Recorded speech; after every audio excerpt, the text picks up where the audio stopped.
Cloaked Glamour of Africa. It took me decades of my lifetime with sleepless nights and scornful days all spent in vain, seeking for my rich heritage. In my scrupulous search for the beauty of my identity, daily I flipped countless pages of history books and encyclopedias. I watched world news on TVs to find more about this hidden treasure, but all I could find were unscrupulous results, calling a cat a rat and calling a domestic servant a slave. In the ripe age of my ignorance, I had no option but to accept the fib. Little I knew at last that the beauty of my home is not in their books, and their historians completely omitted my identity in my beauty because they were the ones putting it in black and white. What a grief the ancestors of the said black monkey would have caused to this imperialist wolf to set fire on the monkey forest, burning it down to dust without leaving a tree to jump in. Now that we don't have a home, we wander the face of the earth in search of greener pasture. Now that we don't have anything to bring us together, we now divide ourselves into different monkey tribes with no interest of raising the monkey forest to its feet. All these historians could say was that Africa is a dark continent where the skulls of the youth were made jewelry for the tigers.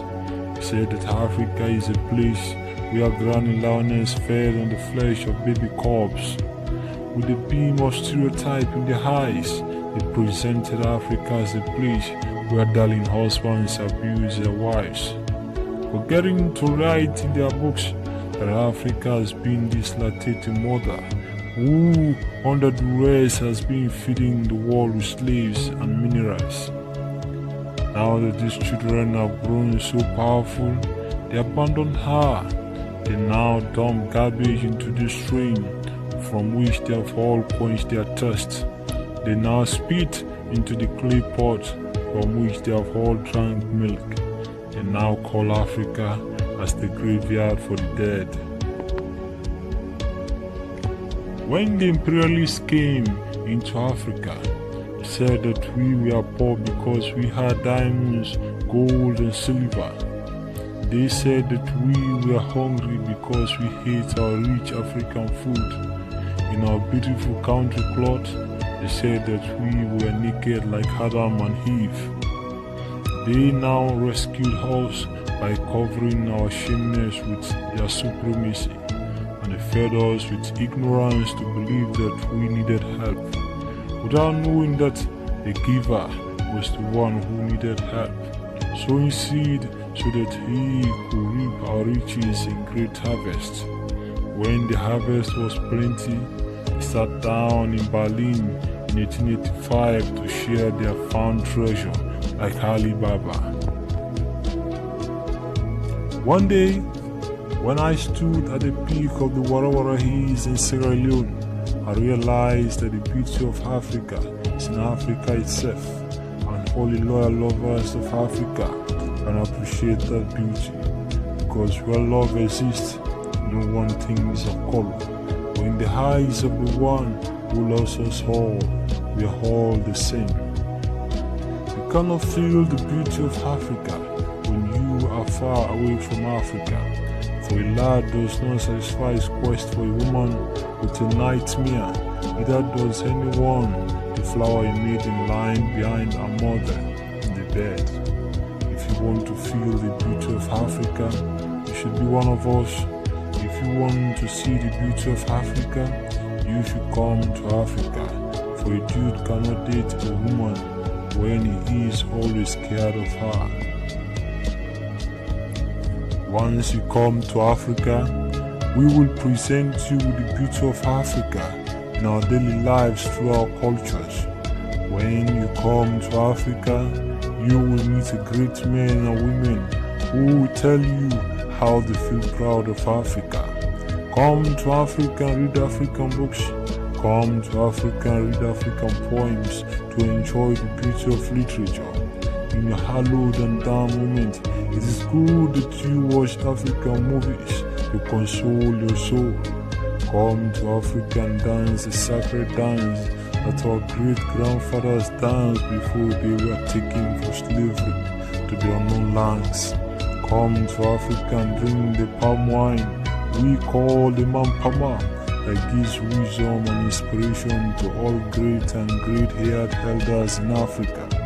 Come to Africa and chew the kola nuts by which all oaths were made in Africa before the foreign faith came to our lands. When you come to Africa, I will show you things that you will never see in your books. Come to Africa, let us take a walk around the Freetown Peninsula, which Pedro da Sintra in 1462 named as the Lion Mountain. Come, let me show you the great Mount Kilimanjaro. Come, let me show you the big elephant horn my great-grandfather the hunter brought from Nairobi. I will take you to the River Nile, and you will swim and clean your heart and mind from racism and exploitation.